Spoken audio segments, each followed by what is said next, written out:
If you're managing user identities in Entra ID, then enabling Self-Service Password Reset, SSPR, is one of the smartest moves you can make. It reduces help desk calls, empowers users, and boosts your overall security posture, but only if it's configured correctly. Let's walk through the key screens and features you need to know to get SSPR running smoothly in your environment. When you land on the Password Reset and then Properties screen, you decide who can use SSPR. You have three choices: None, Selected, or All. If you want everyone in your tenant to reset their passwords without calling IT, you can select All. But if you prefer to roll it out in phases, go with Selected and assign specific groups.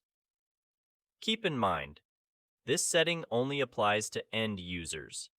Admins are automatically included and are always required to use two methods to reset their passwords. The blue note on the screen reminds you of that. Next, head over to the Authentication Methods section under Password Reset. Here, you determine how many verification steps a user must complete to perform a reset. The slider allows you to select one or two methods. The recommendation is to require two for better security. You can also decide whether to allow security questions as a recovery method, but keep in mind that these are less secure than other options like Microsoft Authenticator, email OTP, or phone number verification. If you want users to have more modern options, you'll manage those from the main authentication methods policy. Once you've defined who can reset their password and how, your next step is under the Registration tab.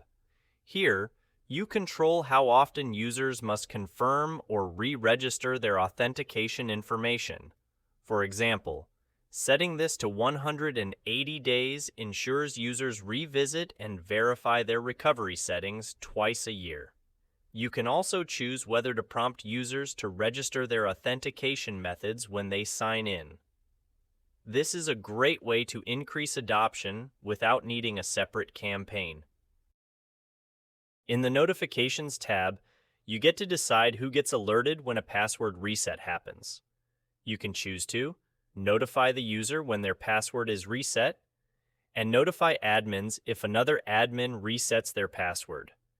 Enabling these notifications can give both users and your security team greater visibility into account activity, especially if a reset wasn't expected. Next, move to the Customization tab. If your organization already has a help desk or ticketing system, you can link to it directly here.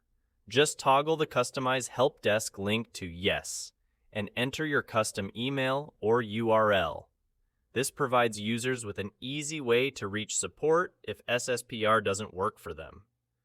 This small step goes a long way toward reducing frustration and giving users a fallback path. Finally, if you're in a hybrid environment, don't forget to configure the On-Premises Integration tab. This is where you enable Password Writeback, which allows Entra ID to sync a user's new cloud-based password back to your on-prem Active Directory. Before you do this, you'll need to install and configure the Entra Connect Sync agent. If your setup isn't ready, you'll see a warning like in the screenshot. No agents detected means Writeback won't work yet. But once it's configured, users can reset their passwords from anywhere and have that update flow back into your internal AD. By the time you configure all these settings, you've built a self-service system that's secure, user-friendly, and cost-effective. You've defined who can use SSPR, how they prove their identity, how often they update it, who gets notified, and how this integrates with your help desk and on-prem infrastructure. So, what's your key takeaway? With SSPR, you're not just automating a task, you're empowering your users and protecting your organization from the chaos of forgotten passwords and account lockouts.